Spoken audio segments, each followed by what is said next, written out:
नमस्कार दोस्तों, स्वागत है आपका लेट्स स्टडी यूट्यूब चैनल पर।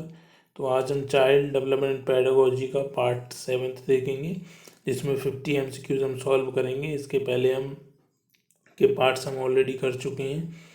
तो चलिए हम स्टार्ट करते हैं अपना ये वीडियो। तो पहला क्वेश्चन है, निम्न में से वह कारक जो बालकों में अधिकम प्रसार हेतु आवश्यक है। तो अधिकतम अधिकम प्रसार हेतु आवश्यक कारक बताना है। तो पहला ऑप्शन है अध्ययन के प्रति उनकी व्यक्तिगत रुचि, कक्ष में अधिकाधिक कार्य, गृह कार्य की अधिकता, लेखन कार्य की अधिकता। देखिए, अध्ययन के प्रति उनकी जो व्यक्तिगत रुचि है तो वो जो है इम्पोर्टेंट है। जब तक बच्चे की खुद की जो व्यक्तिगत रुचि है अधिगम के लिए, तब तक बच्चा जो है नहीं सीखेगा, नहीं पढ़ेगा। तो सबसे ज़रूरी है कि जो बच्चा है उसकी व्यक्तिगत रुचि होना चाहिए। अगला क्वेश्चन है, कोई बालक जैसे जैसे बड़ा होता है उसमें रुचि संबंधी प्रवृत्तियां विकसित होती हैं।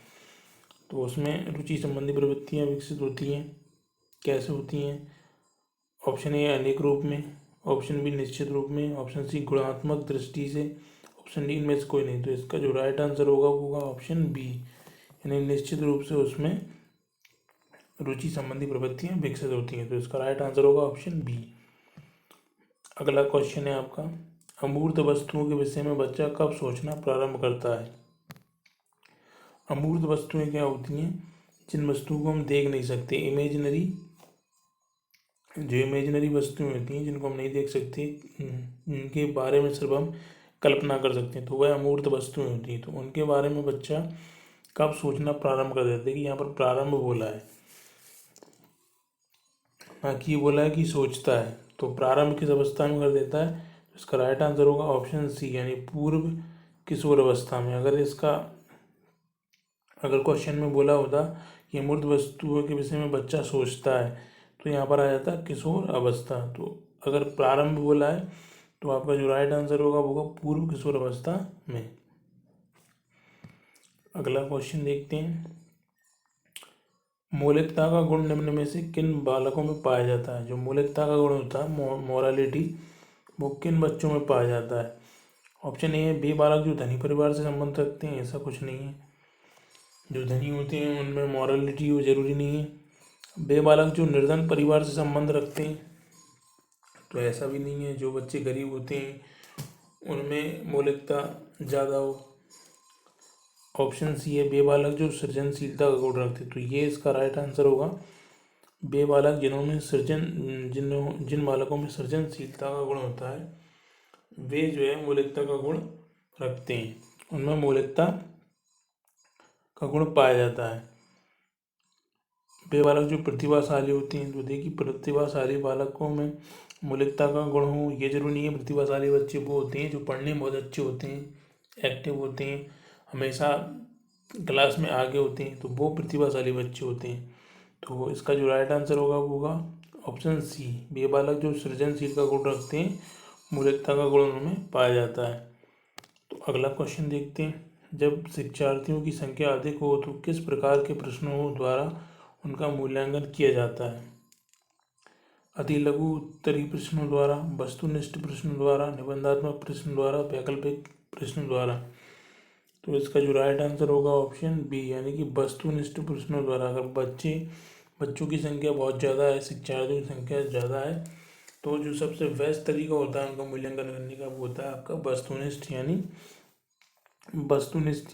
ऑप्शनल एग्जाम्स, ऑप्शनल क्वेश्चंस है ना, जो मल्टीपल चॉइस क्वेश्चन होते हैं जिनमें MCQs जो होते हैं, तो वो उनके मूल्यांकन का सबसे अच्छा तरीका होता है। तो इसका राइट आंसर होगा ऑप्शन बी। अगला क्वेश्चन देखते हैं, संज्ञानात्मक विकास को किसने जननी ज्ञान मीमांसा के रूप में स्वीकार किया है। जननी ज्ञान मीमांसा के रूप में किसने स्वीकार किया है संज्ञानात्मक विकास को? ऑप्शन ए स्किनर ने, ऑप्शन बी जीन पियाजे ने, ऑप्शन सी कोलर ने, ऑप्शन डी होलैंड ने। तो इसका जो राइट आंसर होगा ऑप्शन बी यानी जीन पियाजे ने यहाँ पर जननिक ज्ञान मीमांसा के रूप में स्वीकार किया संज्ञानात्मक विकास को। अगला क्वेश्चन, केंद्रीय माध्यमिक शिक्षा बोर्ड ने विद्यालय आधारित सतत एवं व्यापक मूल्यांकन के दिशा निर्देश दिए हैं। निम्न में से कौन सा इनका एक उद्देश्य नहीं है? तो यहाँ पर कौन सा उद्देश्य नहीं है वो बताना है। ऑप्शन ए है बच्चों पर पड़ने वाले दबाव को कम करना। ठीक है, सही बात है, ये तो दिशा निर्देश में है। विद्यार्थियों को अपनी रुचि के अनुसार पढ़ने की छूट देना, तो ये इनके दिशा निर्देशों में नहीं है। तो इसका जो राइट आंसर होगा ऑप्शन बी इसका राइट आंसर हो जाएगा कि विद्यार्थी को अपनी रुचि के अनुसार पढ़ने की छूट देना इनके दिशा निर्देशों में नहीं है। अगला क्वेश्चन देखते हैं, निम्न में से कौन सा वाक्य सत्य नहीं है? यहाँ पर बताना है कि निम्न में से कौन सा जो ऑप्शन है वो सत्य नहीं है, ट्रू नहीं है।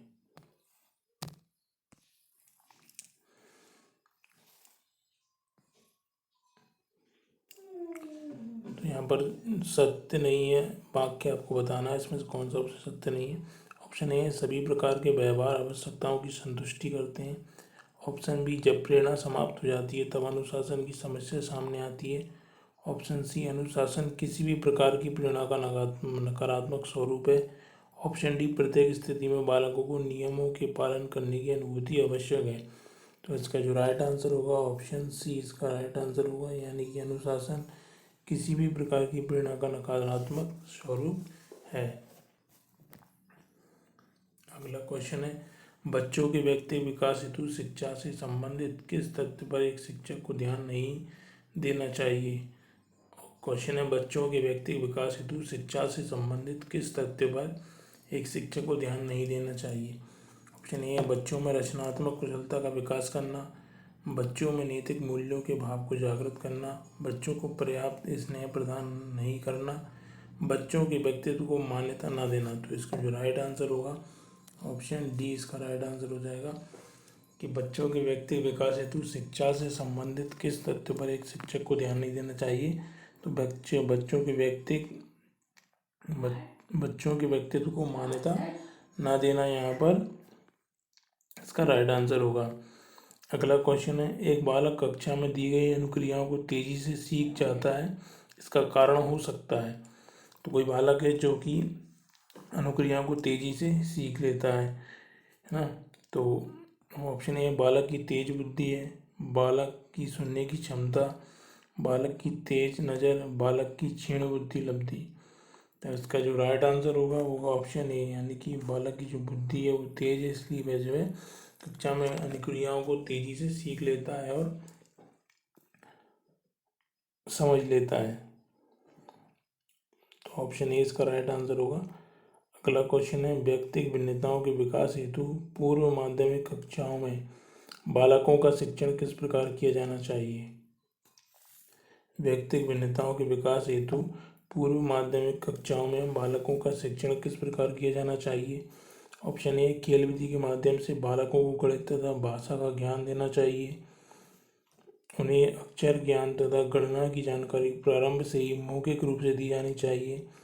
ऑप्शन सी लिखने तथा सीखने से पूर्व बच्चों से चित्र बनवाए जाने चाहिए, उपरोक्त सभी। तो इसका जो राइट आंसर होगा ऑप्शन डी इसका राइट आंसर होगा, यानी कि इन सभी चीज़ें हमें करवाना चाहिए व्यक्तिगत भिन्नताओं के विकास हेतु। अगला क्वेश्चन है, आप एक शिक्षक होने के नाते अपनी कक्षा की छात्राओं का शिक्षण कैसे करेंगे? आप एक शिक्षक हैं, शिक्षक की कक्षा की जो छात्रा हैं उनका शिक्षण आप कैसे करेंगे? ऑप्शन ए कक्षा के छात्रों से अलग कर उन्हें घर के काम धंधों की जानकारी देंगे, बिल्कुल गलत बात है ये। छात्राओं पर अवांछित टिप्पणियां करके जिससे कि वे स्वयं को विशिष्ट न समझे, तो ये भी गलत है। सभी छात्र व छात्राओं की समान रूप से शिक्षण व्यवस्था करेंगे, तो इसका राइट आंसर होगा ऑप्शन सी, यानी हम समावेशी शिक्षा को लेकर चलते हैं और समावेशी शिक्षा में सभी को समान लेकर चलना है, सभी को समान मानते हुए शिक्षण कराना है। तो इसका राइट आंसर होगा ऑप्शन सी। अगला क्वेश्चन है, आपकी कक्षा का एक शिक्षार्थी रमेश हमेशा आपके साथ बात करता है, तो आपकी राय रमेश के विषय में क्या होगी? आपकी कक्षा का एक शिक्षार्थी रमेश हमेशा आपसे बात करता है, तो आपकी राय रमेश के विषय में क्या होगी? ऑप्शन ए, रमेश कक्षा में सबसे अधिक बोलने वाला छात्र है। रमेश एक कल्पनाशील छात्र है। रमेश एक चिंतनशील छात्र है। रमेश की पारिवारिक परिस्थितियाँ ठीक नहीं है। तो इसका जो राइट आंसर होगा ऑप्शन सी, यानी रमेश एक चिंतनशील छात्र है। अगला क्वेश्चन है, आपकी कक्षा का एक छात्र राजन पढ़ाई, खेलकूद, सामूहिक कार्यक्रमों आदि में सर्वश्रेष्ठ प्रदर्शन करता है। इसका अर्थ है कि वह क्षीण बुद्धि छात्र है, तर्कशील क्षमता वाला छात्र है, बहुआयामी बुद्धि वाला छात्र है, इनमें से कोई नहीं। तो इसका जो राइट आंसर होगा ऑप्शन सी, यानी कि वह बहुआयामी बुद्धि वाला छात्र है, यानी मल्टी डायमेंशनल इंटेलिजेंस वाला छात्र है। इसलिए वह जो है पढ़ाई में भी अच्छा है, खेलकूद में भी अच्छा है और सामूहिक कार्यक्रमों में भी भाग लेता है। अगला क्वेश्चन है, प्रगतिशील शिक्षा के अंतर्गत बालक में आत्मानुशासन के विकास के लिए किस बात पर जोर दिया जाना चाहिए? आत्मानुशासन के विकास के लिए बालक के विकास के लिए किस बात पर जोर दिया जाना चाहिए? ऑप्शन ए, अनुशासन बनाए रखने के लिए सख्त आदेश। ऑप्शन बी, बालकों में उत्तरदायित्व की भावना के विकास पर। ऑप्शन सी, प्रगतिशील शिक्षा के अंतर्गत आत्मानुशासन के विकास पर जोर नहीं दिया जाता। आत्मानुशासन के लिए विभिन्न दृष्टांतों द्वारा बालकों को समझने पर। तो इसका जो राइट आंसर होगा ऑप्शन बी, यानी बालकों में उत्तरदायित्व की भावना के विकास पर। प्रगतिशील शिक्षा के अंतर्गत बालक में आत्मानुशासन के विकास के लिए किस बात पर जोर दिया जाना चाहिए कि बालकों को जो है उत्तरदायित्व की भावना का विकास करना चाहिए, जिससे वह जो आत्मानुशासन का विकास है वो अच्छे से हो सके। अगला क्वेश्चन है, निम्न में से यह किसका कथन है कि ज्ञानात्मक विकास नकल पर आधारित न होकर खोज पर आधारित होता है? ज्ञानात्मक विकास नकल पर आधारित न होकर खोज पर आधारित होता है। तो ऑप्शन ए, जीन पियाजे, option B, Kohlberg, option C, Skinner, option D, Vygotsky. यानी कि ये वाइगोत्स्की लिखा हुआ है, थोड़ा ये प्रिंट है।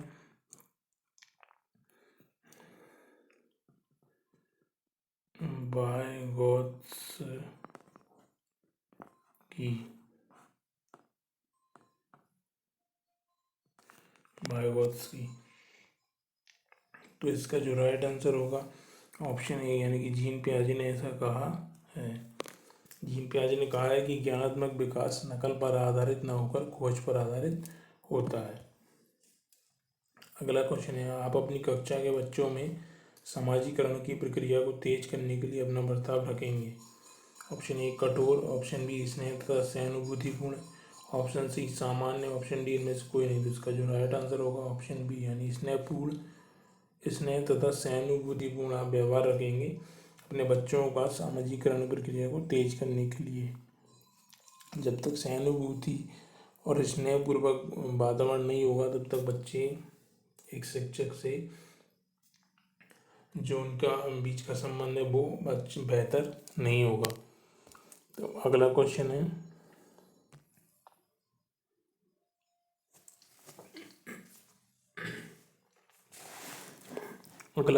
समावेशी शिक्षा का उद्देश्य। ऑप्शन ए, प्रगतिशील बालकों हेतु शिक्षा व्यवस्था उपलब्ध कराना। ऑप्शन बी, सृजनशील बालकों हेतु शिक्षा व्यवस्था उपलब्ध कराना।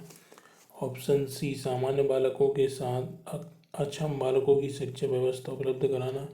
केवल अधिगम अक्षम बालकों की शिक्षा व्यवस्था उपलब्ध कराना। तो इसका जो राइट आंसर होगा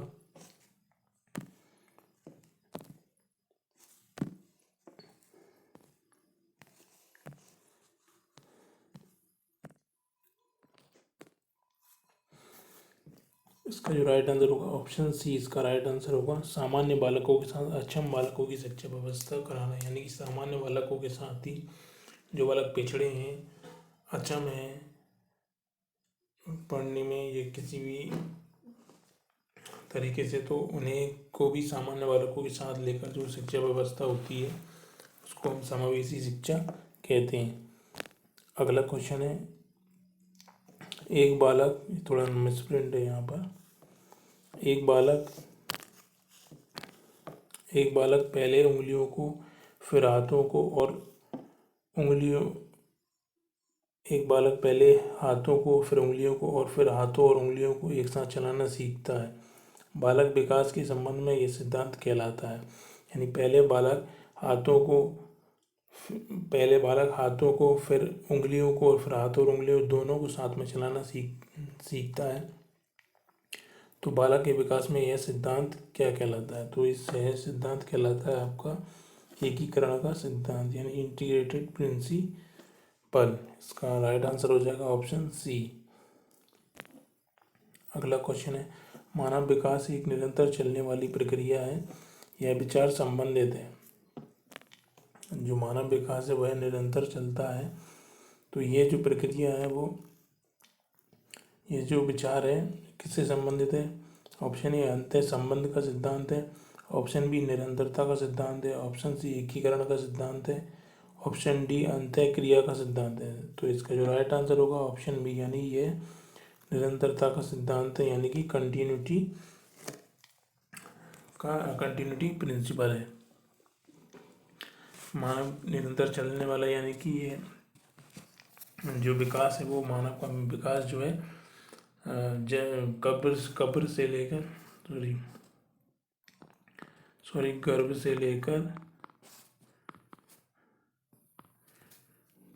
गर्भ से लेकर आपका कब्र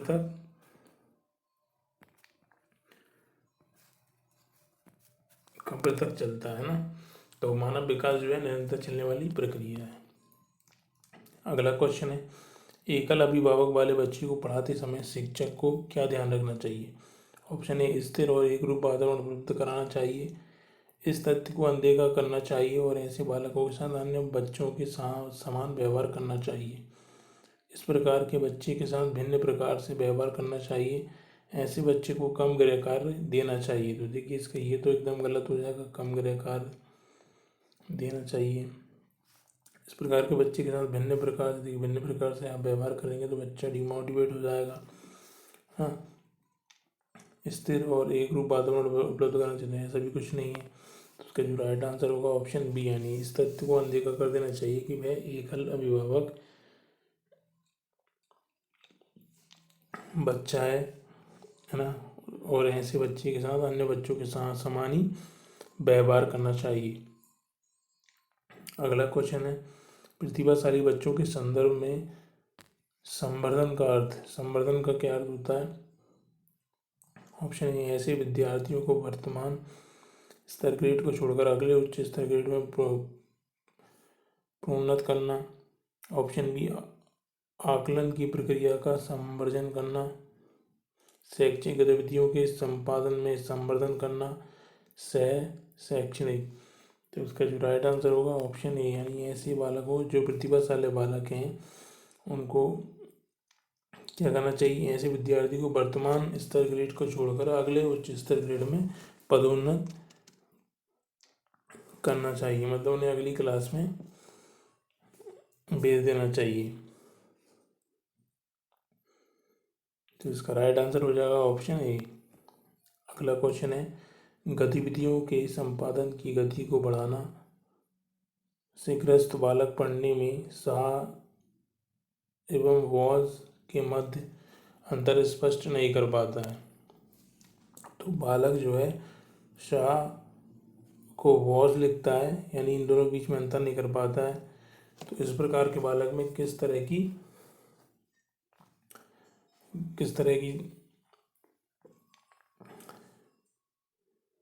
कमी है? तो यहाँ पर बालक क्या है, पढ़ने में अक्षम है। तो जो बालक पढ़ने में अक्षम होता है तो उसको हम बोलते हैं डिसलेक्सिया, यानी बच्चा डिसलेक्सिया से ग्रसित है। तो इसका जो राइट आंसर हो जाएगा ऑप्शन सी।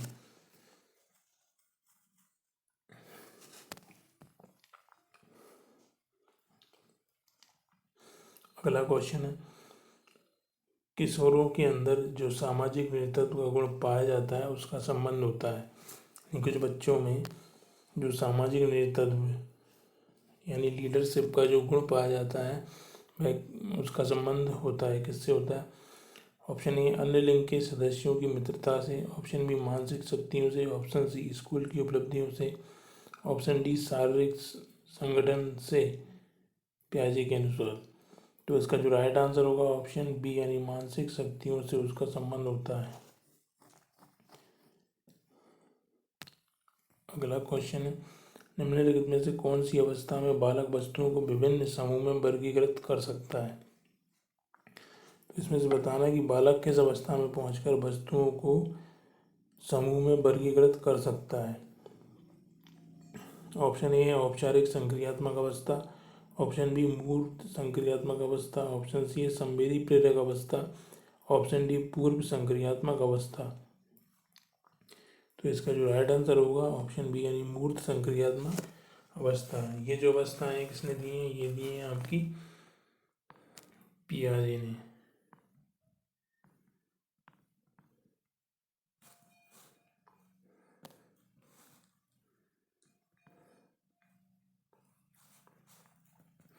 पियाजे ने दी है। तो पहली जो अवस्था होती है वो होती है आपकी संवेदी प्रेरक, जो कि 0 से 2 वर्ष होती है। इसके बाद आती है आपकी पूर्व संक्रियात्मक अवस्था, जो कि 2 से 7 वर्ष होती है।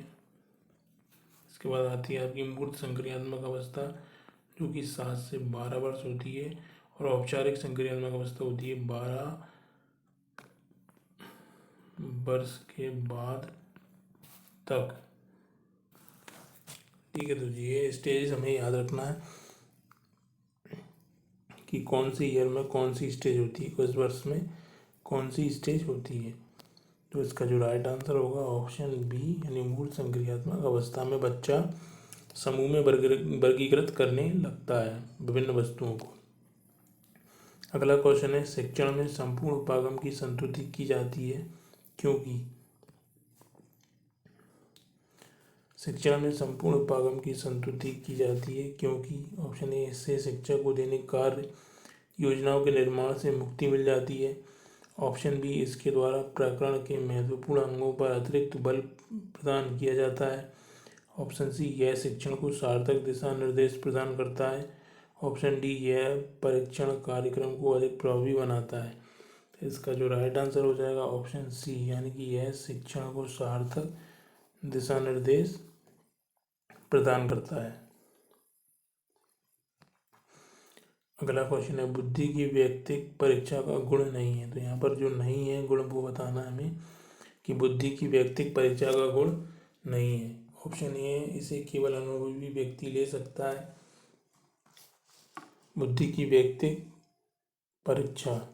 तो ऑप्शन ए इसे केवल अनुभवी व्यक्ति ले सकता है, ऑप्शन बी यह परीक्षा छोटे बालकों के लिए अधिक उपयुक्त है, ऑप्शन सी इस परीक्षा में प्रश्नों को कम परिश्रम के द्वारा बनाया जा सकता है, ऑप्शन डी इस परीक्षा के निष्कर्ष प्रामाणिक और विश्वसनीय होते हैं। तो इसका जो राइट आंसर होगा ऑप्शन सी यानी कि इस परीक्षा में प्रश्नों को कम परिश्रम द्वारा बनाया जा सकता है। बुद्धि की व्यक्तिक परीक्षा का गुण क्या नहीं है? इस परीक्षा में प्रश्नों को कम परिश्रम के द्वारा बनाया जा सकता है, ये इसका गुण नहीं है। तो इसका राइट आंसर हो जाएगा ऑप्शन सी। अगला क्वेश्चन है, यहाँ पर आपका खालिस्तान है। खालिस्तान का व्यक्ति दया और सहानुभूति में विश्वास करता है तथा उसे सत्य और मानवता में अगाध श्रद्धा होती है। तो इसमें बताना है कि कौन सा व्यक्ति यानी किस तरह का व्यक्तित्व वाला व्यक्ति दया और सहानुभूति में विश्वास करता है। तो ऑप्शन ए सामाजिक व्यक्तित्व वाला व्यक्ति, ऑप्शन बी धार्मिक व्यक्तित्व वाला, ऑप्शन सी कलात्मक व्यक्तित्व वाला, ऑप्शन डी राजनीतिक व्यक्तित्व वाला। तो इसका जो राइट आंसर होगा ऑप्शन ए यानी सामाजिक व्यक्तित्व वाला। सामाजिक व्यक्तित्व का व्यक्ति दया और सहानुभूति में विश्वास करता है तथा उसे सत्य और मानवता में अगाध श्रद्धा होती है। अगला क्वेश्चन है, शिक्षार्थियों में सहानुभूति की भावना मुख्य रूप से किसके परिणाम स्वरूप विकसित होती है? क्वेश्चन है, शिक्षार्थियों में सहानुभूति की भावना मुख्य रूप से किसके परिणाम स्वरूप विकसित होती है? ऑप्शन ए मानसिक विकास, ऑप्शन बी शारीरिक विकास, ऑप्शन सी पारिवारिक विकास, ऑप्शन डी सामाजिक विकास। तो इसका जो राइट आंसर होगा ऑप्शन ए यानी कि मानसिक विकास। मानसिक विकास से ही शिक्षार्थी में अनुभूति की भावना मुख्य रूप से विकसित होती है। अगला क्वेश्चन है, जब कोई बालक संवेग की अवस्था में होता है तो उसमें प्राय देखने को नहीं मिलता है। तो क्या देखने को नहीं मिलता है वो बताना है हमें। जब कोई बालक संवेग की अवस्था में होता है तो उसमें प्राय देखने को नहीं मिलता है। ऑप्शन ए सामान्य व्यवहार, ऑप्शन बी असामान्य व्यवहार, ऑप्शन सी मनोवैज्ञानिक परिवर्तन, ऑप्शन डी उत्तेजना। तो इसका जो राइट आंसर होगा ऑप्शन ए यानी सामान्य व्यवहार हमें उसमें देखने को नहीं मिलता है। अगले क्वेश्चन पर चलते हैं। मानसिक गणनाओं को प्रयोगात्मक ढंग से निष्पादित करके समस्याओं का समाधान करना कहलाता है। मानसिक गणनाओं को प्रयोगात्मक ढंग से निष्पादित करके समस्याओं का समाधान करना क्या होता है? ऑप्शन ए स्मृति कौशल, और ऑप्शन बी प्रत्यक्षीकरण, ऑप्शन सी रुचि, ऑप्शन डी शारीरिक क्रियाशीलता। तो इसका जो राइट आंसर होगा ऑप्शन ए यानी कि स्मृति कौशल। मानसिक गणनाओं को प्रयोगात्मक ढंग से निष्पादित करके समस्याओं का समाधान करना स्मृति कौशल होता है। अगला क्वेश्चन है, यदि आपकी कक्षा में एक छात्र की भाषा दोष युक्त है तो आप किसी सामान्य छात्र की तुलना में उसमें क्या पाएंगे? ऑप्शन ए उस छात्र को अपने स्वर यंत्रों पर नियंत्रण नहीं है, वह कक्षा में अन्य छात्रों की तुलना में अधिक बोलता है, ऑप्शन सी है भाषा दोष के कारण वह अधिक शैक्षिक उपलब्धियां हासिल करता है, ऑप्शन डी है वह कक्षा में किसी अन्य छात्र से पिछड़ा नहीं है। तो इसका जो राइट आंसर होगा ऑप्शन ए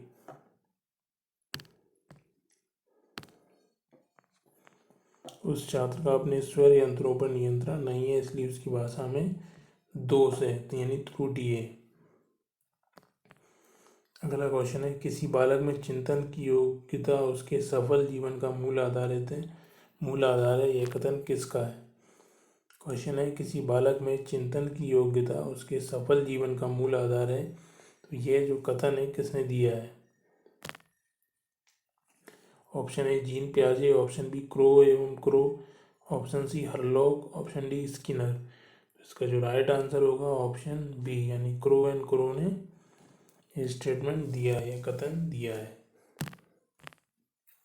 अगला क्वेश्चन है, किसी छात्र में किशोरावस्था के बाद तीव्र विकास होता है।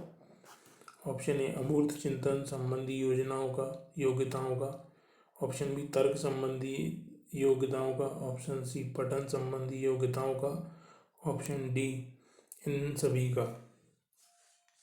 तो इसका जो राइट आंसर हो जाएगा ऑप्शन ए।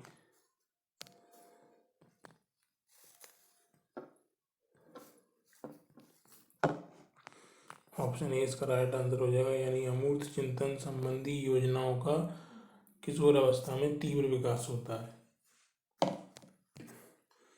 अगला क्वेश्चन है, बाल केंद्रित शिक्षा के पाठ्यक्रम के संदर्भ में निम्न में से कौन सा कथन सही नहीं है? यानी कि बाल केंद्रित शिक्षा के बारे विषय में जो सही कथन नहीं है वो हमें बताना है। ऑप्शन ए पाठ्यक्रम का विकास व्यक्तिगत भिन्नताओं, प्रेरणाओं, मूल्यों एवं सीखने के सिद्धांतों के मनोवैज्ञानिक ज्ञान के आधार पर किया जाना चाहिए। तो यहाँ पर ये तो एकदम सही है कि हाँ बिल्कुल ऐसा इसी आधार पर किया जाना चाहिए। ऑप्शन बी है पाठ्यक्रम बनाने में शिक्षक यह ध्यान रखता है कि शिक्षार्थी और समाज की क्या आवश्यकताएं हैं और सीखने की कौन सी क्रियाओं से ये आवश्यकताएं सर्वोत्तम रूप से पूर्ण हो जाती हैं। तो ये भी हमें ये भी सही बात है, इसको भी ध्यान में रखना है। ऑप्शन सी है पाठ्यक्रम बनाते समय शिक्षक की आवश्यकताओं एवं विद्यालय में उपलब्ध सुविधाओं का ध्यान रखना। तो ये जो है बाल केंद्रित शिक्षा का जो है बाल केंद्रित शिक्षा के पाठ्यक्रम के संदर्भ में ये जो ऑप्शन सही नहीं है, यानी कि हम शिक्षक की आवश्यकताओं का ध्यान नहीं रखेंगे बल्कि बालक की आवश्यकताओं का ध्यान रखेंगे। बाल केंद्रित शिक्षा का मतलब यही है कि बालक की जो ज़रूरतें हैं उनको ध्यान में रखकर ही पाठ्यक्रम को जो है बनाया जाना चाहिए। ऑप्शन डी है क्रियात्मक होने के लिए प्रत्येक पाठ्यक्रम एक समुचित मनोवैज्ञानिक आधार पर स्थापित हो रही है, भी सही है। जितना मनोवैज्ञानिक होगा बच्चे उतना ही तार्किक और लॉजिकली सीखेंगे। तो इसका जो राइट आंसर होगा ऑप्शन सी, यानी कि यही ऑप्शन गलत है, गलत ही पूछा है था, तो ये इसका राइट आंसर हो जाएगा ऑप्शन सी। अगला क्वेश्चन है, अपनी कक्षा में से 10 छात्रों को चुनकर 3 माह तक उनमें होने वाले विकास का अध्ययन करते हैं, तो आपके द्वारा किए गए अध्ययन में निम्नलिखित में से क्या सत्य हो सकता है। क्वेश्चन है, अपनी कक्षा में से 10 छात्रों को चुनकर 3 माह तक उनमें होने वाले विकास का अध्ययन करते हैं, तो आपके द्वारा किए गए अध्ययन में निम्नलिखित में से क्या सत्य हो सकता है। ऑप्शन ए है सभी छात्रों में विकास एक ही दिशा में हुआ।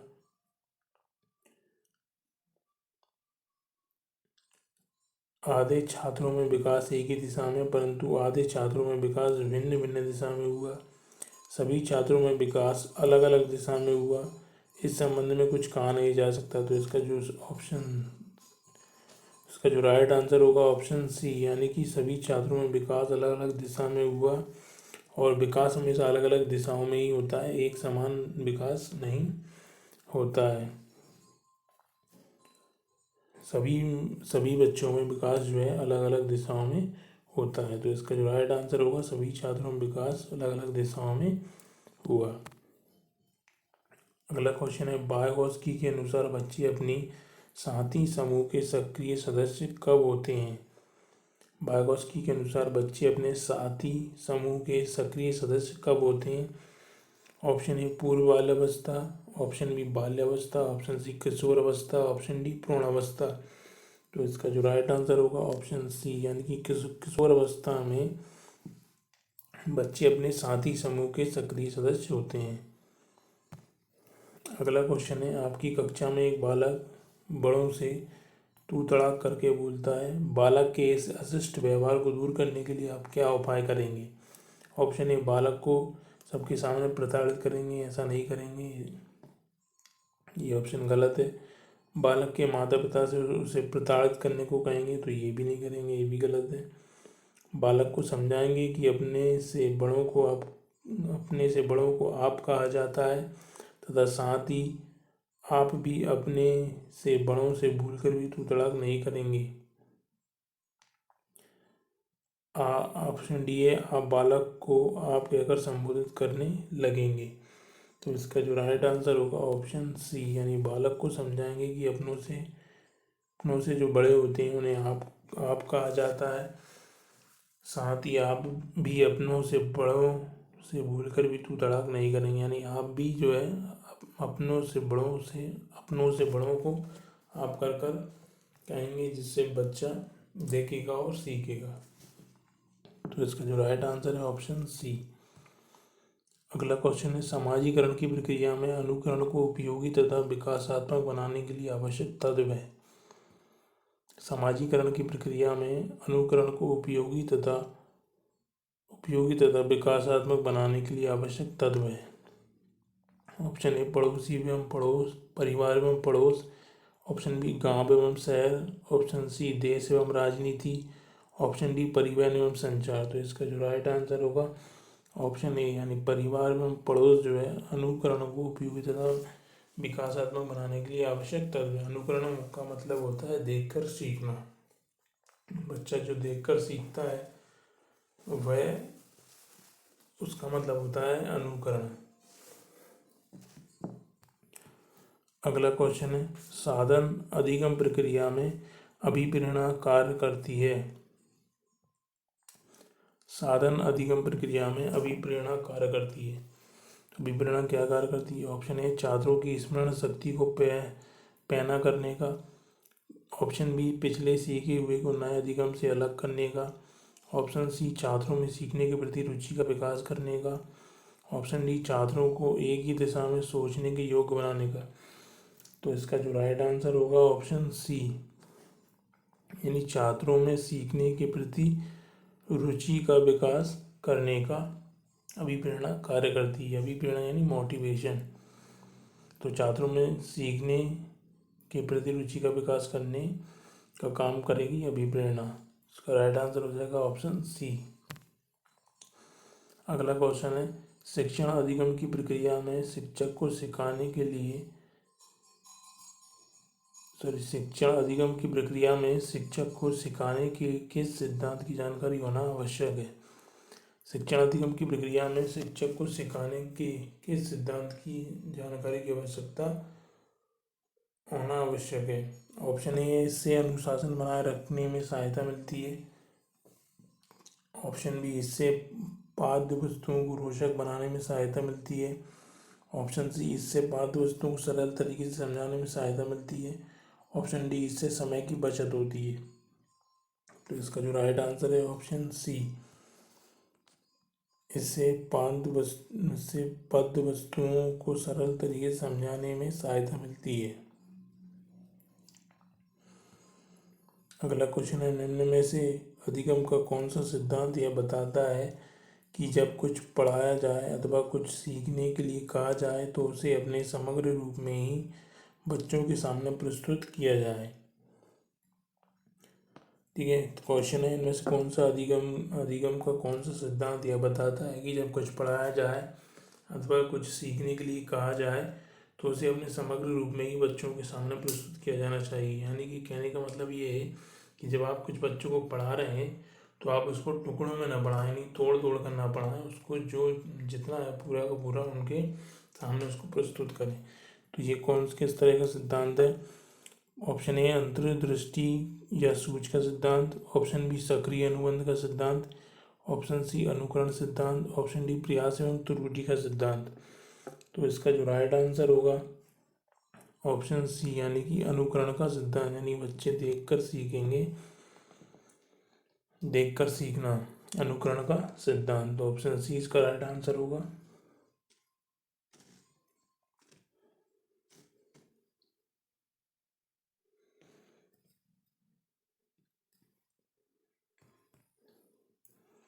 अगला क्वेश्चन है, निम्नलिखित में से क्या प्रतिभाशाली बालक का गुण नहीं है। प्रतिभाशाली बालक का गुण नहीं है, जो गुण नहीं है वो बताना है। ऑप्शन ए, विशाल शब्दकोश। ऑप्शन बी, सुस्त मानसिक प्रक्रिया। ऑप्शन सी, सामान्य ज्ञान की श्रेष्ठता। ऑप्शन डी, दैनिक कार्यों में सक्रिय।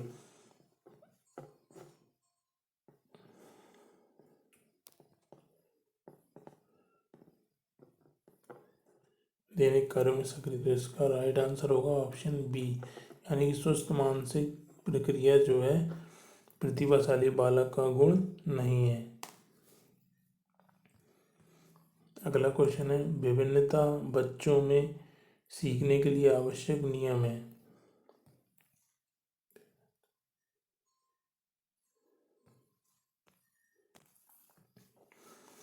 क्वेश्चन है, विभिन्न बच्चों में सीखने के लिए आवश्यक नियम है, यानी बच्चों में सीखने के लिए आवश्यक नियम क्या होगा।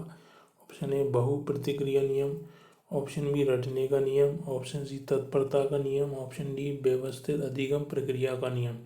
तो इसका जो राइट आंसर होगा ऑप्शन सी, यानी तत्परता का नियम। बच्चे जब तक तत्पर नहीं होंगे सीखने के लिए तो वह नहीं सीख सकेंगे, नहीं सीख पाएंगे। तो तत्परता का नियम जो है विभिन्न बच्चों में होना चाहिए, यानी बच्चे तत्पर होना चाहिए सीखने के लिए, तभी वह सीख पाते हैं। तो इसका राइट आंसर हो जाएगा ऑप्शन सी, यानी तत्परता का नियम। अगला क्वेश्चन है, आपकी कक्षा में दो छात्र नेत्रहीन हैं, उनको पढ़ाने के लिए आप निम्न में से किस लिपि का प्रयोग करेंगे। तो इसका जो राइट आंसर हो जाएगा ऑप्शन है, यानी ब्रेल लिपि।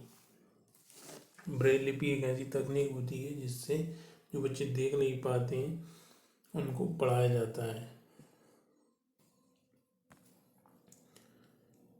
अगला क्वेश्चन है, आप कक्षा 7 की कक्षा अध्यापक हैं और आपकी कक्षा में नीरज एक दृष्टिबाधित छात्र है, तो आप नीरज को निचले स्तर के कार्य करने की छूट देंगे। ऑप्शन बी, नीरज के माता पिता से उसे दैनिक कार्य को करने में सहायता करने को कहेंगे। ऑप्शन सी, 7 कक्षा में सामान्य रूप से व्यवहार किया जाना चाहिए और श्रव्य सीडी के माध्यम से सहायता उपलब्ध करानी जानी चाहिए। ऑप्शन डी, के साथ कक्षा में विशेष व्यवहार किया जाना चाहिए। प्रश्नों के कई प्रकार होते हैं।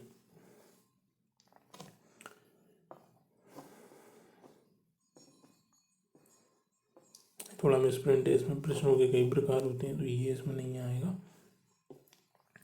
तो यहाँ पर आप कक्षा 7 के कक्षा अध्यापक हैं और आपकी कक्षा में नीरज एक दृष्टिबाधित छात्र है, मतलब जो देख नहीं सकता है।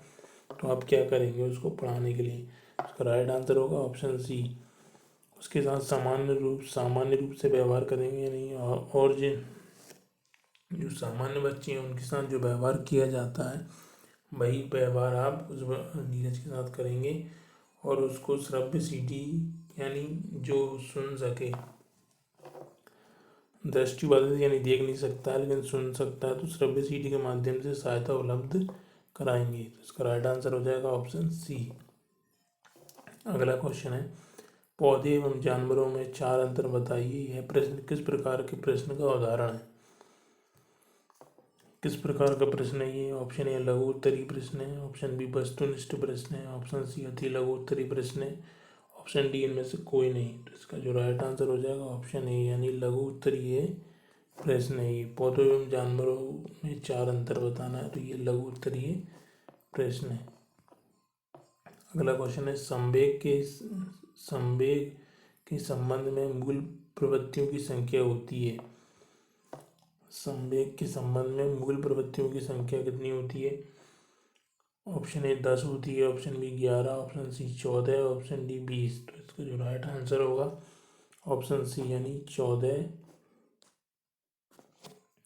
संवेग के संबंध में मूल प्रवृत्तियों की संख्या कितनी होती है? 14। अगला क्वेश्चन है, समावेशी शिक्षा संबंधित है। समावेशी जो शिक्षा है वो किससे संबंधित है? ऑप्शन ए प्रतिभाशाली बालकों से, बालकों गलत लिखा है, बालकों से। ऑप्शन बी सृजनशील बालकों से, ऑप्शन सी सामान्य व अधिगम अक्षम बालकों से, ऑप्शन डी केवल नेत्रहीन बालकों से। तो इसका जो राइट आंसर होगा ऑप्शन सी यानी सामान्य व अधिगम अक्षम बालकों से, यानी सामान्य बालक और जो अधिगम यानी पढ़ने में अक्षम है उन बालकों से समावेशी शिक्षा का मतलब है। समावेशी शिक्षा में हम सामान्य बालकों और जो पढ़ने में अक्षम है उनको बराबर लेकर चलते हैं। तो इसका राइट आंसर हो जाएगा ऑप्शन सी। अगला क्वेश्चन, आज का लास्ट क्वेश्चन, आपकी कक्षा में 60 बच्चे हैं जिनमें से 10 बच्चों की बुद्धिलब्धि 70 से कम है, तो आप उन छात्रों को किस समूह में रखेंगे?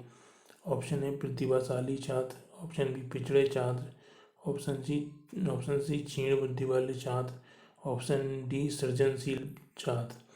तो इसका जो राइट आंसर होगा ऑप्शन सी। ऑप्शन सी इसका राइट आंसर होगा, यानी क्षीण बुद्धि वाले छात्र होंगे जिनकी बुद्धि लब्धि 70 से कम है, जिनका IQ लेस देन 70 है,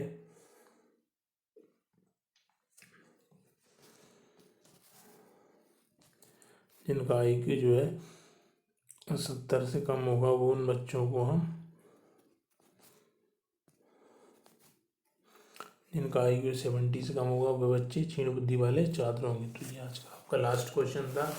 इसी के साथ हमारे जो 50 क्वेश्चन है वो ख़त्म होते हैं और पार्ट 7 यहाँ पर ख़त्म होता है। तो अगले पार्ट के लिए रेडी रहेंगे सभी।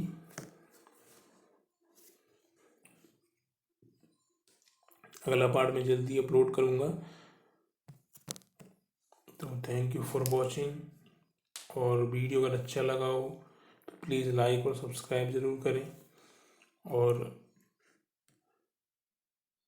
वीडियो का नोटिफिकेशन के लिए बेल आइकन पर क्लिक करें। थैंक यू, धन्यवाद।